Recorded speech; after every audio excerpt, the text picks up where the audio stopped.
Madame Rustom Hayat, bonjour. Bonjour. Alors nous sommes le 5 septembre 2020 et vous avez accepté de nous recevoir pour partager un morceau de connaissance avec nous et avec tous ceux qui nous suivent sur notre chaîne YouTube Adjissé. Alors physiquement, c'est nous qui sommes chez vous, mais virtuellement, c'est nous qui vous recevons. Donc, traditionnellement, comme ça se fait, nous allons vous demander les nouvelles. Des nouvelles du monde, tout est pour le mieux dans le meilleur des mondes possible, disons, pour le moment. Et merci de me recevoir. Et je suis à votre écoute. Alors, pour ceux qui ne vous connaissent pas, peut-être que vous pouvez commencer par vous présenter succinctement et puis aussi nous présenter le morceau de connaissance que vous avez décidé de transmettre aujourd'hui. D'accord. Alors, vu que je suis dans l'éducation et que je le suis depuis fort longtemps et que pour cela même j'ai fait des études philosophiques et en littérature,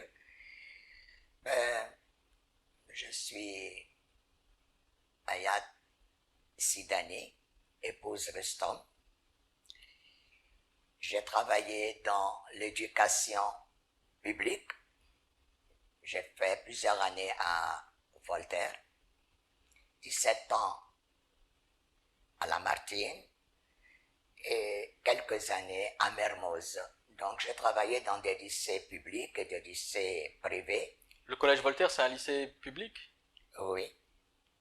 Donc il était public, semi-privé apparemment. J'ai enseigné la philo et ce qui m'a marqué dans cet enseignement à Voltaire, c'était la première où on enseignait, c'était la logique mathématique qui était fort intéressante pour la pensée. Comment agencer ses pensées, comprendre, se faire comprendre. Très intéressant la logique mathématique.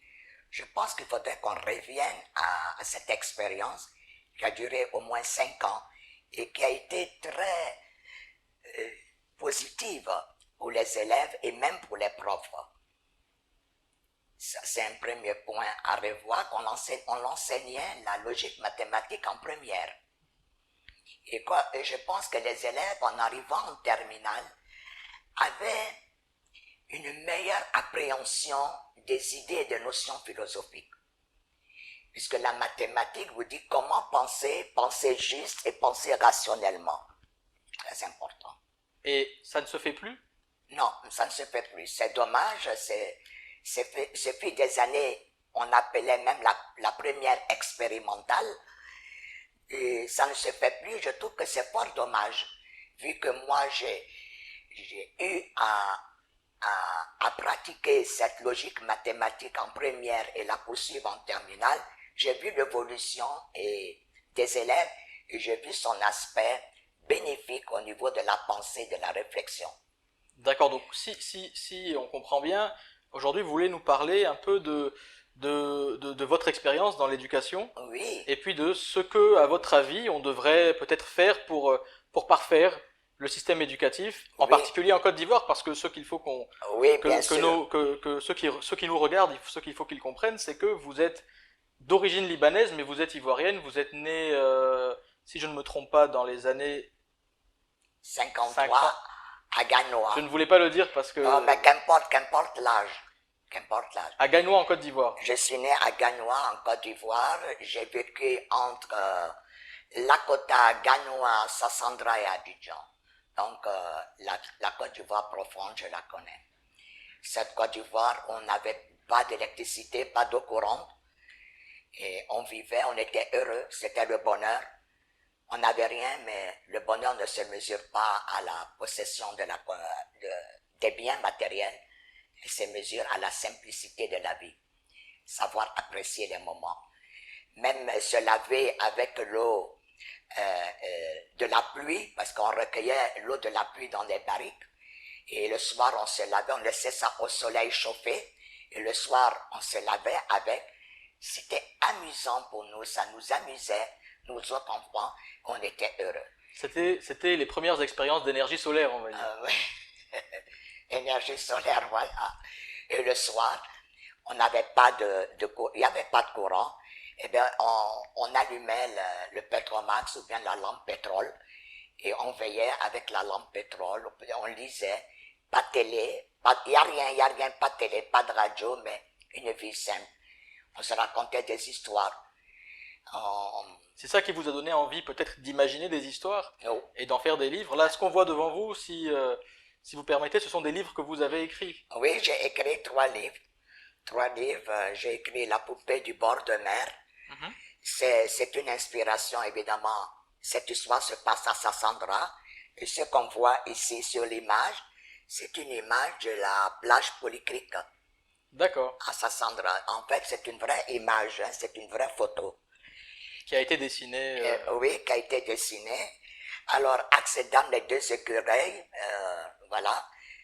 Cela m'a inspiré des enfants qui se battaient, parce que j'ai vu des enfants qui se battaient pour un jouet, parce qu'ils voulaient l'acquérir. J'ai écrit Axe et Dame pour montrer que ce n'est pas le jouet qui est intéressant, c'est l'amitié.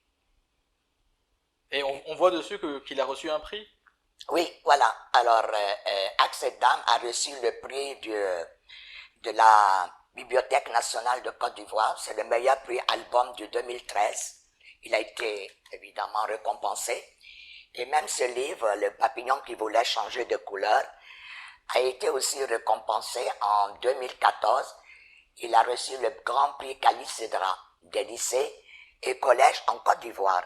Ce sont les élèves qui ont élu ce livre meilleur album de l'année 2014. Voilà. 3 livres, 3 contes pour enfants, mais nous sommes, oui, c'est en Afrique, c'est inspiré de mes expériences.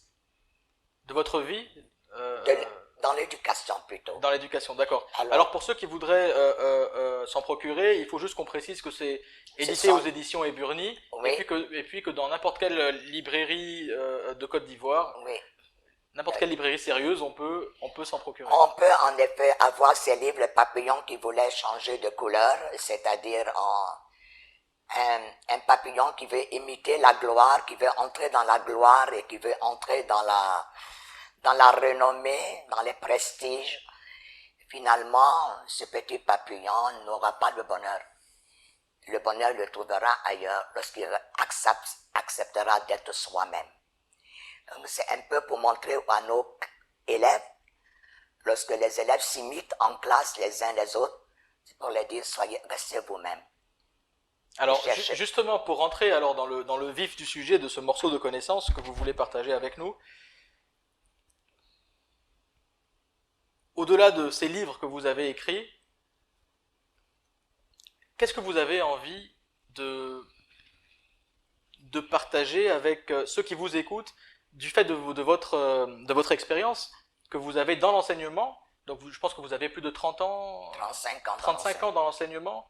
Est-ce que vous pouvez nous dire un peu, alors l'enseignement il était parfois ivoirien, de système ivoirien, parfois de système français.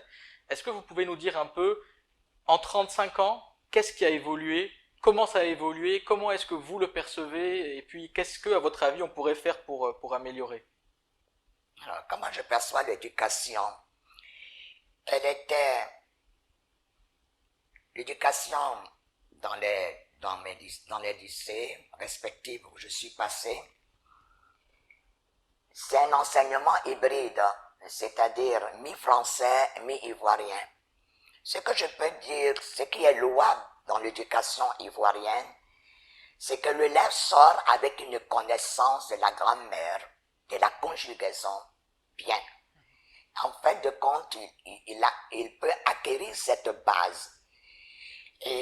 Mais ce qui lui manque, c'est l'expression écrite. Il manque à cet élève une belle expression écrite parce que est-ce les moyens qui manquent pour que l'élève fasse son expérience? Je ne sais pas, peut-être on manque de moyens dans les écoles ivoiriennes, mais ce qui est bien, c'est que c'est sérieux au point de vue éducation basique de la langue.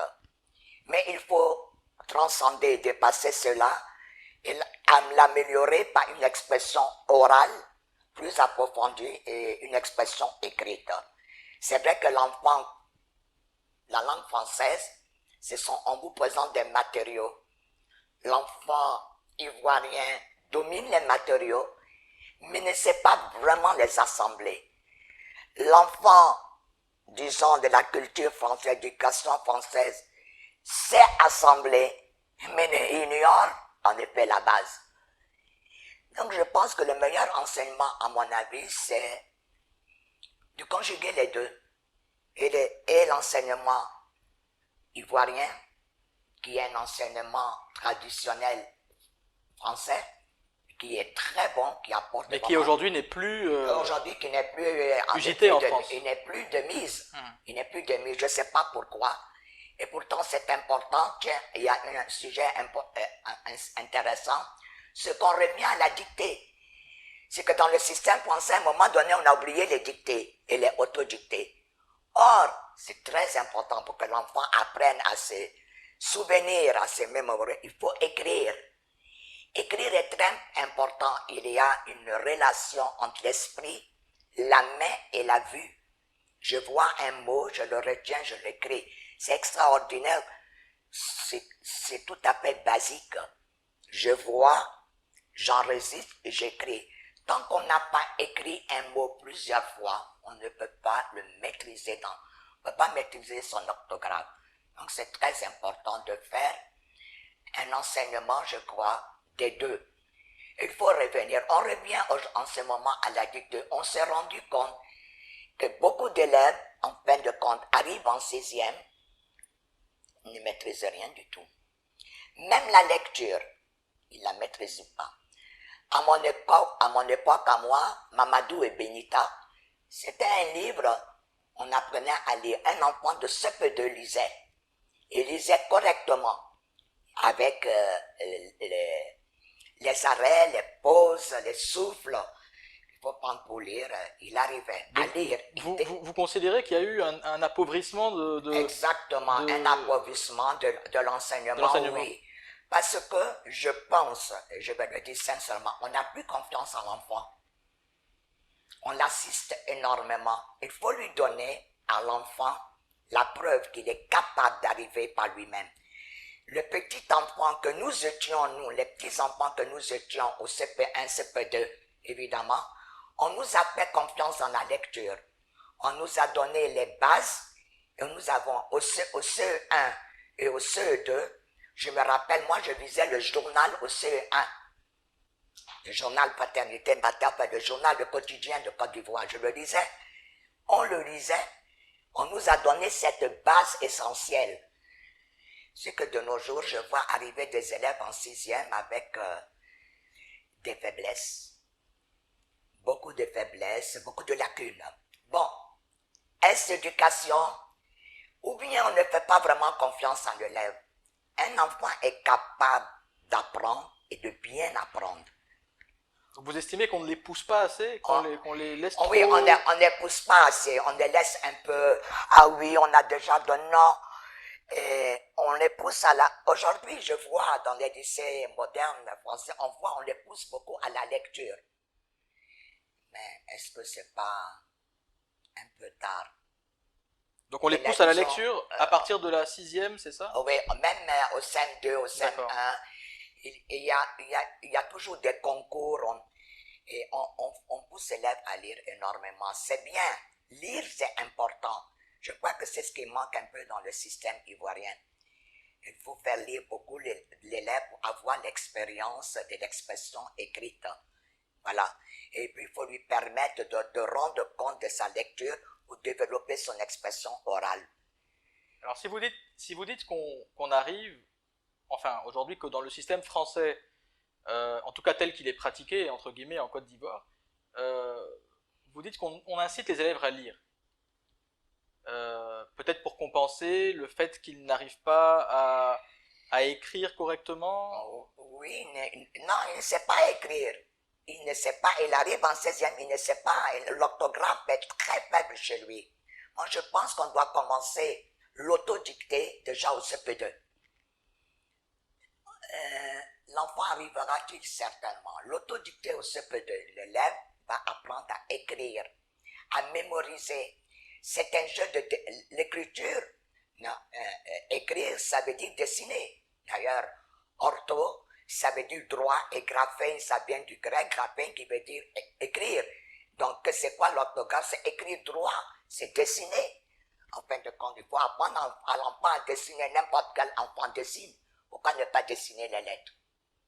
Déjà, il faut apprendre à dessiner les lettres. Voilà, et je pense aussi, on va tomber dans un autre thème, c'est celui de la morale. Alors, si vous permettez, avant qu'on passe au thème de la morale, vous avez parlé de lecture. Moi, ça m'intéresse dans le sens où j'ai l'impression, mais alors ce n'est qu'une impression personnelle, que je vous demande de confirmer ou d'affirmer d'ailleurs. Est-ce que les livres qu'on donne à lire sont de même niveau aujourd'hui que les livres qu'on donnait à lire, je sais pas, il y a 15 ans, il y a 20 ans, pour les mêmes classes? Si. Ce sont des livres de même niveau, ils sont adaptés évidemment, ça c'est sans aucun doute.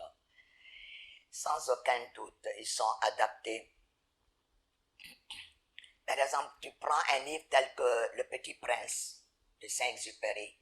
C'est un livre qu'on peut lire en 6e comme en terminale.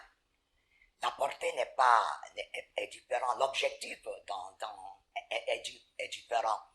En 6e, on verra qu'une aventure, un petit point, un voyage initiatique. En terminale, on verra évidemment, on aura une vue plus moralisante de la société. Pourquoi est-ce que la lumière allume et éteint sans arrêt les bougies? Quel est ce geste? Quel est le sens de nos gestes? Quel est le sens de notre vie? C'est-à-dire qu'on va changer d'optique. Et c'est un livre qu'on peut effectivement qui s'adapte à tous les niveaux. Non, les lectures sont bonnes. Alors c'est quoi qui justifie la faiblesse du niveau? Si les lectures sont bonnes, si on incite les élèves à lire, si alors vous avez dit qu'il faut qu'ils apprennent à écrire, à conjuguer. On parle dans le système français en Côte d'Ivoire. Hein. Voilà. Dans tous les systèmes, il faut apprendre à orthographier les mots. Je ne sais pas, aujourd'hui, on fait des erreurs et on laisse passer en disant ce sont des enfants. Non. Nous aussi, nous étions des enfants.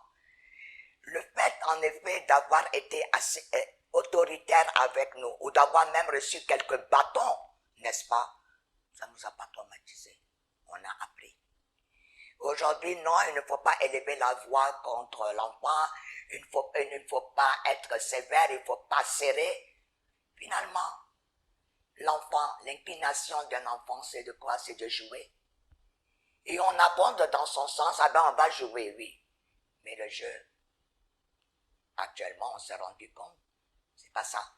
Et je pense que l'éducation française est en train de revenir à une ancienne méthode. Une ancienne méthode qui a fait ses preuves et qui est efficace. Bon, il est vrai qu'il ne faut pas élever la voix contre un enfant.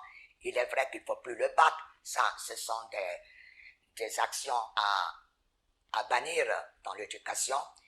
Mais il faut être sévère. Il faut l'amener l'enfant à canaliser son énergie. L'enfant peut se concentrer. L'enfant peut donner. Il ne faut pas qu'on dise, il ne peut pas donner. Il est petit. Non. L'enfant peut donner énormément.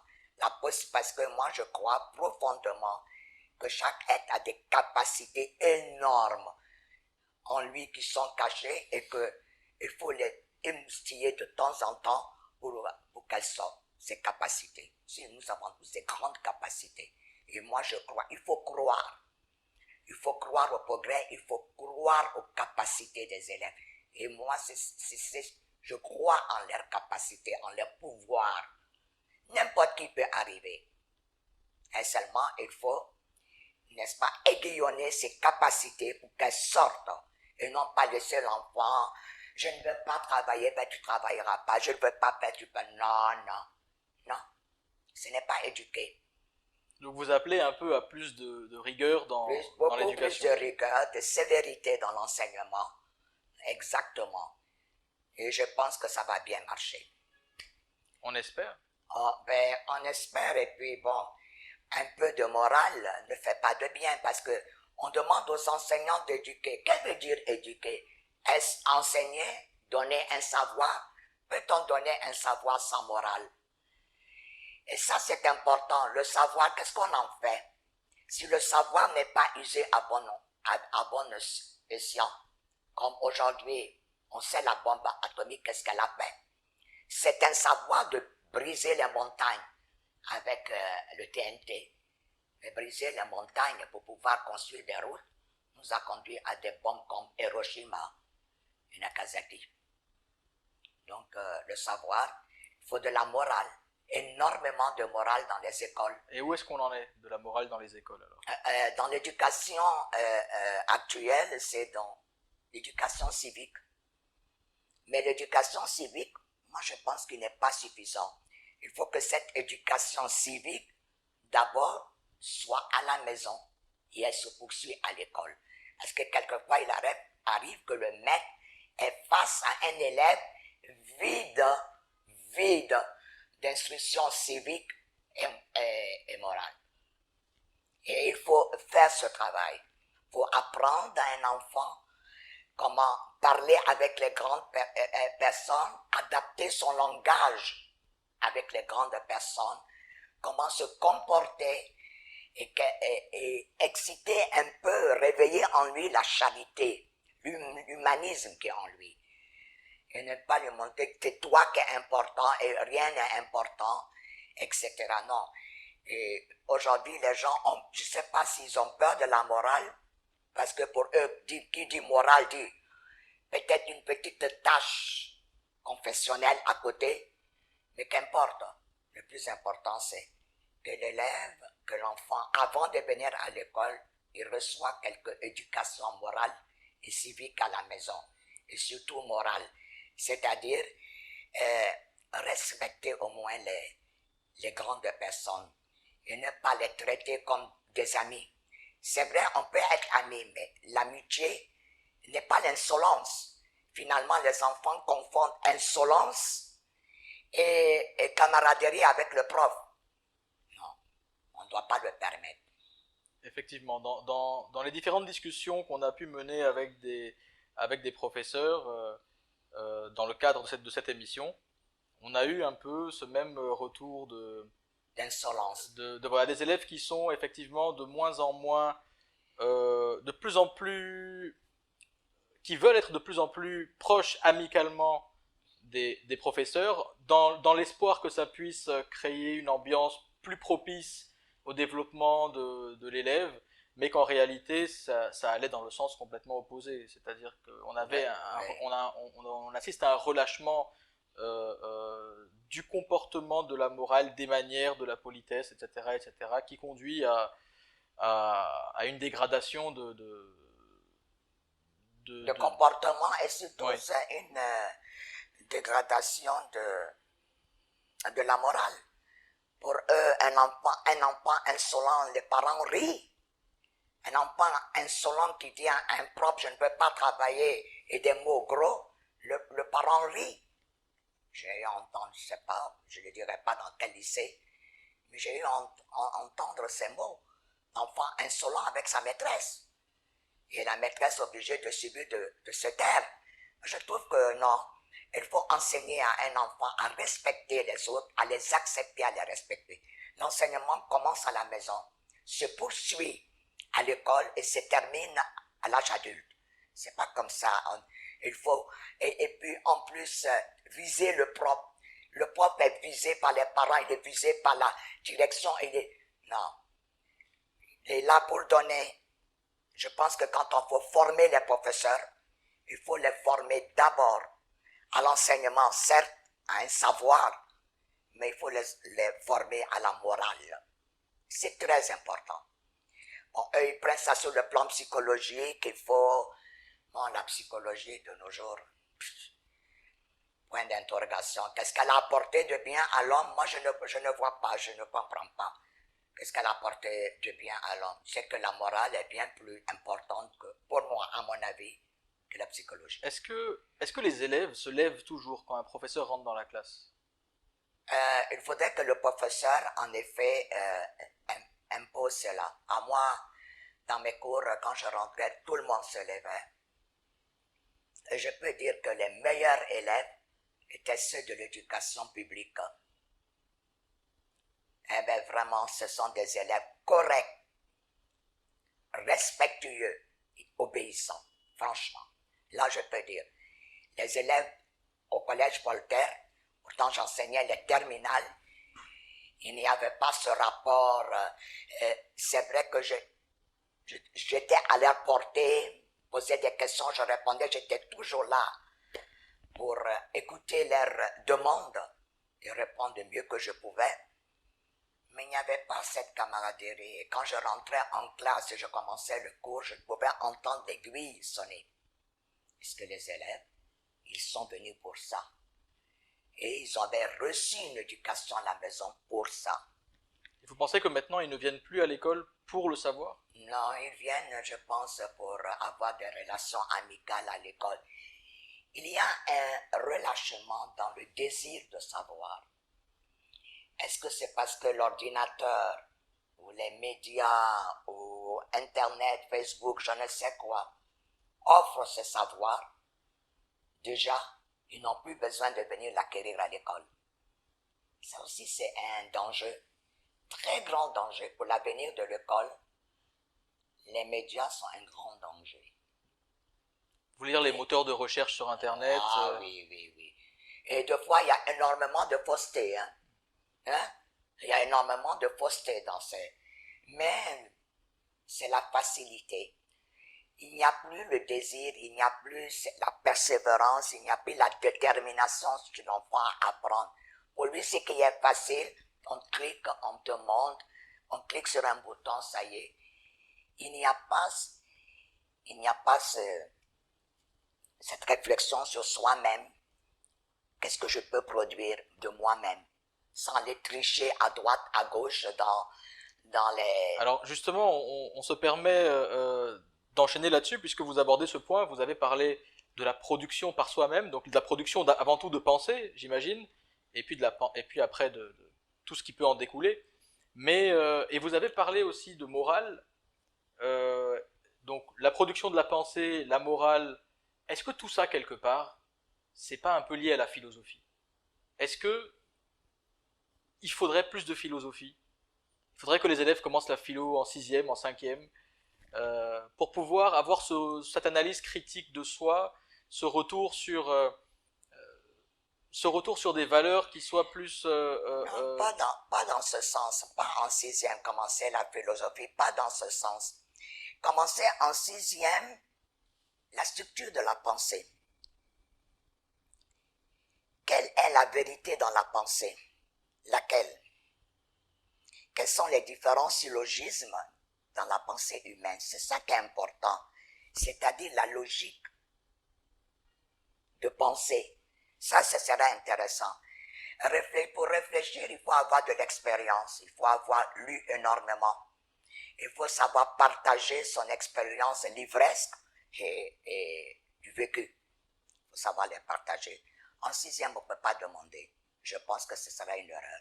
C'est seulement montrer comment fonctionne avec des phrases logiques. Des phrases logiques. Maman m'aime. Ah, si maman m'aime, ça veut dire qu'elle n'aime pas mon frère. Ça, c'est une pensée erronée. En mathématiques, c'est une pensée erronée. Donc, en logique, c'est très erroné. Et c'est l'enfant en général. Si la maîtresse ne m'interroge pas, c'est qu'elle ne m'aime pas. Eh bien, cette implication, logiquement, est fausse. Et en fait, elle est fausse. Et que l'enfant doit apprendre que c'est pas parce que le parent aime, regarde un enfant ou la maîtresse interroge un autre élève, que lui, il est laissé, il n'est rien. Et ça crée une petite jalousie qui est désagréable. Mais j'ai eu affaire à des parents qui sont venus me voir pour dire pourquoi je n'interroge pas leur enfant toujours en classe. Avec 28 élèves, je ne sais pas comment je peux interroger tous les jours les 28 élèves.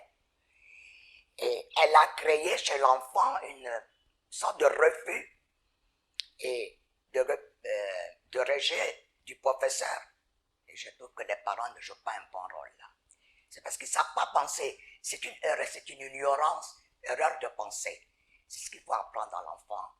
Il faut que les mathématiciens et les profs de français, les profs de maths se mettent ensemble pour créer le langage logique. Important, un langage logique aux élèves de 6e. Et puis un langage philosophique pour les élèves de première et terminale. C'est important. C'est là qu'on se rend compte que toute notre vie, on a eu des frustrations parce qu'on a mal pensé.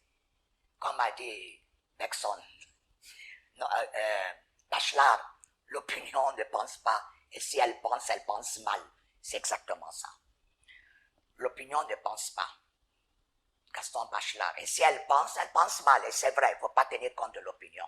Donc vous pensez qu'en fait, donc pour revenir sur ce que vous disiez, on ne produit plus de pensée, ou alors une pensée erronée parce qu'elle repose sur des moteurs de recherche internet, où tout est très simplifié, où on n'a pas besoin d'expliquer une cohérence, une certaine logique, d'exprimer une certaine logique dans la pensée, où il suffit juste de mettre des mots-clés dans une barre de recherche.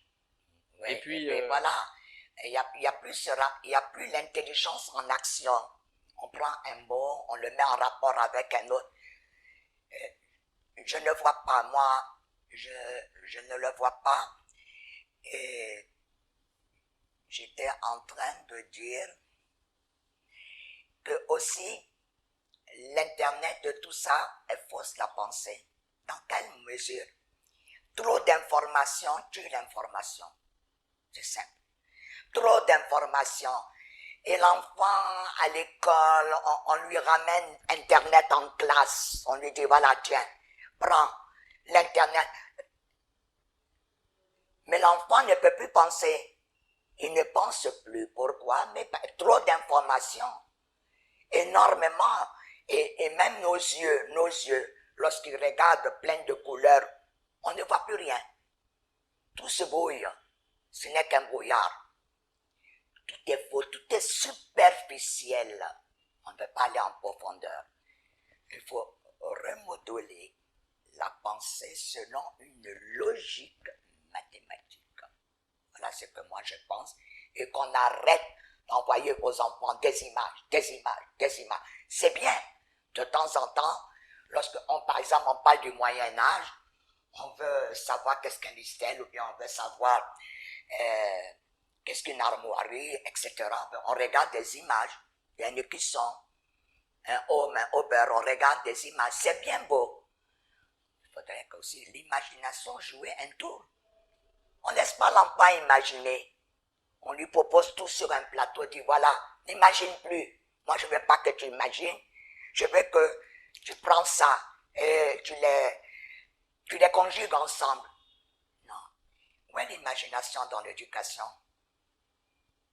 Où est l'imagination? on revient au propos de tout à l'heure, c'est-à-dire l'imagination, il faut plus d'écriture. Exactement, il faut, voilà. Par exemple, dans le système ivoirien, faire arriver à l'enfant d'écrire tous les jours pratiquement, une expression, faire des expressions écrites. Amener l'enfant à imaginer. Voilà. On n'imagine plus. Par exemple, de nos jours, l'enfant regarde la télévision, les jeux. Ça sature son esprit. Les jeux, les images qu'il voit saturent son esprit. Il n'est plus libre d'imaginer. C'est une société qui joue sur l'emprisonnement de l'imagination. On a enfermé l'imagination, on nous empêche d'imaginer. Dans quel but? De nous contrôler, dans le but de nous contrôler. On cherche à contrôler la population et on cherche à enlever l'imagination. Et on nous fait croire que tout ce qui est vrai, c'est tout ce qu'on dit dans les médias ou tout ce qu'on voit. Non, ça c'est un monde de physique qui est faux. Nous, on est dans l'illusion. C'est le monde illique des pythagoriciens. Voilà, le monde je dirais plutôt le monde platonicien. Comme si je vais abonder dans le sens de Platon, c'est un monde matériel. On vit dans l'illusion. C'est l'allégorie de la caverne. La réalité n'est pas là. Donc les choses n'ont pas vraiment changé depuis l'époque de Platon jusqu'à maintenant. Le monde ne change pas. Il ne changera pas parce que l'homme n'a toujours pas compris. Ça, c'est un autre sujet. Voilà. Pour l'éducation, j'aimerais, moi, à mon avis, un peu plus de logique mathématique pour structurer un peu mieux la pensée. Beaucoup moins d'images et d'Internet pour apprendre à l'enfant à mieux imaginer. Il faut qu'il imagine. Il faut qu'un enfant, lorsqu'il s'asseye et qu'il regarde un arbre, un simple arbre, il s'imagine le monde à venir. Il faut l'impliquer. Mais non. C'est ce que votre enfance dans la Côte d'Ivoire profonde vous a peut-être enseigné, non? Ah, énormément. Énormément. Je suis content d'être né dans ce pays et d'avoir vécu ici. Très content. J'ai beaucoup appris. J'ai appris au contact de mes camarades. C'était simple, c'était une vie simple. J'aime bien la simplicité des Africains. C'est pas compliqué. Pourquoi aller chercher loin quand le bonheur est à côté? C'est ce qu'on observe aujourd'hui. Il y a un choc de civilisation entre une civilisation traditionnelle et une civilisation beaucoup plus moderne et voilà. Ce choc qui fait qu'aujourd'hui en Côte d'Ivoire on a une certaine perte de repères quelque part. Oui, on perd. C'est dommage qu'on perd. Et puis là, le papillon qui voulait changer de couleur. Si on va un peu plus profondément, c'est ça. On veut changer. Non, tu avais le bonheur, pourquoi tu allais ailleurs? Le bonheur est simple. Le bonheur n'est pas, c'est le contentement. Et l'Afrique était contente de son sort. Elle était heureuse. La Côte d'Ivoire était heureuse. Oui, on se contentait de peu. On était heureux. On avait ni, à mon époque, dans ma jeunesse, à Sassandra, il n'y avait ni télé. Il y avait seulement la radio et encore on ne l'écoutait pas. Il y avait un cinéma qui fonctionnait une fois par semaine. On y était toutes les semaines. Et devant nous, on avait la nature pour vivre, pour penser, pour réfléchir. Et on a créé des liens amicaux avec nos amis. C'était beau, c'était heureux, c'était simple. On n'a pas besoin, n'est-ce pas, de recevoir l'ami dans une assiette en argent ou un verre en cristal pour que ça soit beau. Je le reçois simplement. C'est ce que j'aime bien chez les Africains, c'est la simplicité. On s'assoit sur un tabouret à l'ombre d'un arbre et on bavarde. C'est magnifique, on raconte nos histoires. Mais c'est plus vrai. Non, ce n'est plus possible. C'est-à-dire, quand bien même on ne peut plus, vu la mondialisation, on ne peut plus être dans ce système. C'est fini. Il y a une page qui est tournée. On est dans le monde moderne. Le monde de l'apparat, le monde du superficiel, le monde des instruments, du mensonge, le gros mensonge mondial, c'est ça. On est dans le monde du mensonge. Et selon vous, avec des leviers dans l'éducation comme la morale, comme la pensée logique, mathématique, on peut inverser la tendance? Oui, oui, on peut inverser dans la morale, oui. Si on apprend à l'enfant exactement que tu ne mentiras point, que tu ne voleras point, et que ça c'est un commandement qui sied à toutes les grandes religions et qui sied à toutes les religions et les principes du monde. Il y a une chose, si tout le monde était honnête, franchement, et que si chacun travaillait honnêtement, en tenant compte de l'autre, en tenant compte en effet de l'honnêteté, parce qu'il faut être honnête, on n'aurait pas eu autant de problèmes. Le monde a des problèmes, c'est parce qu'il n'a pas compris que l'égoïsme, la convoitise, l'envie sont des péchés. Il ne faut pas en effet. Lorsqu'on convoite son ami, on lui fait du mal.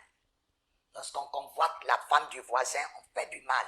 Si on apprend soi-même qu'on est honnête, on a la morale en nous, on se tient compte de la morale, on vivra bien, il y aura moins de corruption, moins de mensonges, moins de vols. Si chacun comprenait que le vol est à rejeter parce qu'il est grave, il n'est pas grave seulement pour la personne qui commet, il est grave pour sa 4e génération. Tout ce qu'on pose comme acte, philosophiquement, tout ce qu'on pose comme acte n'est pas individuel. Tout acte posé est universel. J'implique mon voisin, et etc. Tout acte que je pose, avant de le poser, comme a dit Jean-Paul Sartre, avant de se, n'est-ce pas, de se salir les mains, pour réfléchir à la responsabilité que nous avons. Voilà encore un problème de philosophie qu'il faut poser de nos jours. Avant de poser un acte, quelle est la responsabilité de cet acte? Jusqu'où va cet acte? Quel méfait il peut entraîner cet acte? C'est ça qui est important. Donc voilà, comme l'a dit Jean-Paul Sartre, tout acte implique une responsabilité. Et il ne faut pas... Et toute parole implique une action. Donc il faut que nous réfléchissions à cela. À mon avis, ce n'est qu'un avis personnel qui surgit de mes expériences, de mes observations, de mes années passées. C'est exactement le but de cette émission, c'est de pouvoir transmettre le fruit de l'expérience que l'on a pu acquérir, de le transmettre pour que, pourquoi pas, quelqu'un un jour puisse s'en saisir et que ça se transmette en action positive, constructive pour l'humanité. Merci beaucoup, Madame Rustom, d'avoir accepté. Moi, je vous remercie énormément de participer à notre émission. Alors, nous arrivons au terme de notre rencontre, mais avant, vous allez devoir répondre à nos 7 questions de fin. On a un petit rituel à la fin de chaque émission, on pose 7 questions, et 7 questions auxquelles vous allez devoir répondre en une seule phrase, pour chaque question. Ah. Donc le plus succinctement possible, on va dire. D'accord. Un peu dur ça. Alors, si vous pouviez choisir un super pouvoir, quel serait-il et pourquoi? Si j'avais un super pouvoir dans le monde,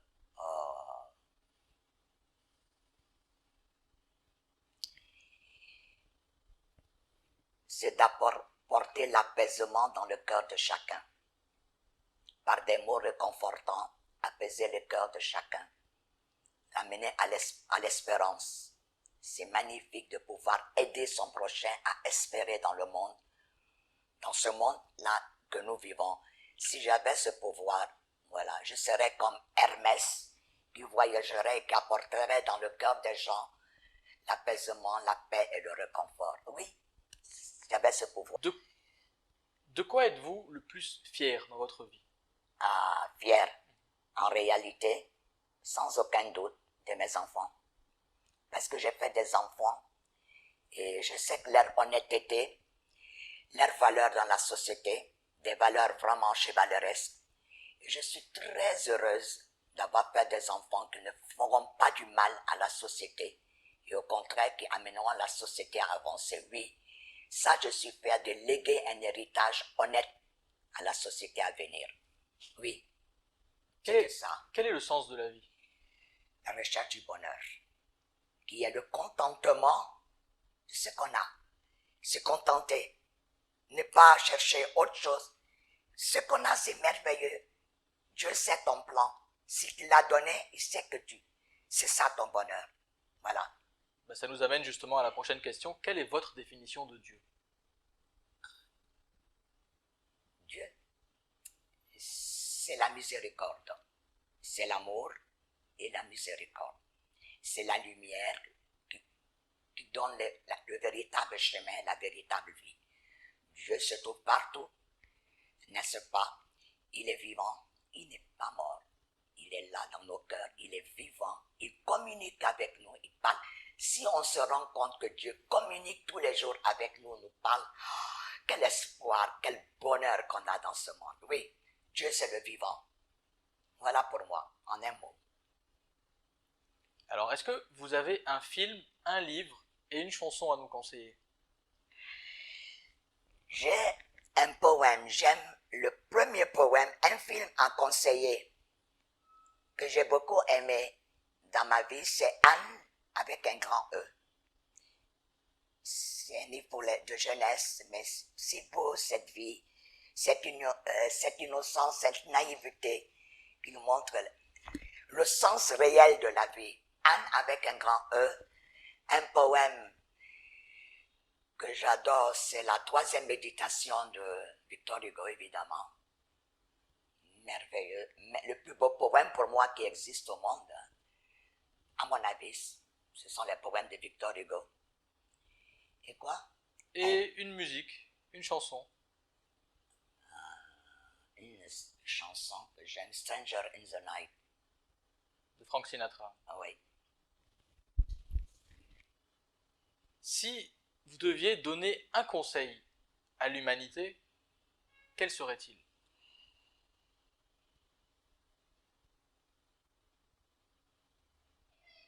Avant d'agir, réfléchis. Reste honnête. Persévérant dans l'honnêteté. Et l'honnêteté, elle paye. Ne vous laissez pas corrompre par l'argent, ou le pouvoir, ou la gloire. C'est seul que je peux. Rester honnête. La corruption, la gloire, la richesse, la renommée n'apportent rien de bon. Ils sont éphémères. Tout cela est éphémère. Ce qui reste, l'honnêteté apporte une satisfaction personnelle. Et c'est ça qui est beau, c'est ça le bonheur. Quand je suis satisfait, j'ai pas de remords, j'ai pas de regret, j'ai pas de repentir. C'est ça le bonheur. Absence de trouble, comme a dit. Le bonheur, comme a dit Thérèse d'Avila, c'est l'absence de trouble. C'est bon. Alors, la dernière question. Vous avez eu 18 ans? Oui, bien sûr. Alors, si vous pouviez retourner dans le passé et rencontrer la Madame Rustom de 18 ans, qu'est-ce que vous lui diriez? Je lui dirais sincèrement que c'est la vie qu'il me fallait. Je ne regrette rien, sauf je regrette une chose. Peut-être elle était nécessaire à mon initiation. Je regrette d'avoir douté de Dieu. Et ça, c'est mon plus grand regret, d'avoir douté. Vous avez eu une période anarchiste? C'est une période communiste, dans ma tête partisane du communisme. Je regrette. Le communisme, c'est parce que ça nous apporte. C'était un gros mensonge dans l'histoire. Non, moi, ma vie, je la regrette pas. Non, je ne regrette rien du tout. Pourquoi je vais regretter? Il ne s'agit pas de regret, il s'agit juste de savoir la phrase que vous lui diriez à cette Hayat Rustom de 18 ans. Eh bien, je suis contente parce que tu t'es pas trop fourvoyé dans ta vie.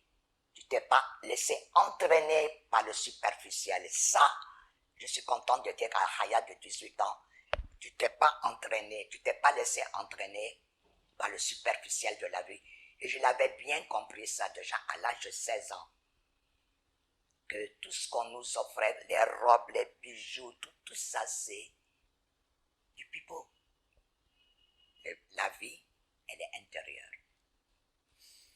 Madame Rustom, merci. Merci du fond du cœur, de la part de notre chaîne, de la part de tous ceux qui nous regardent. Que l'amour et la paix habitent votre âme à tout jamais. Amen.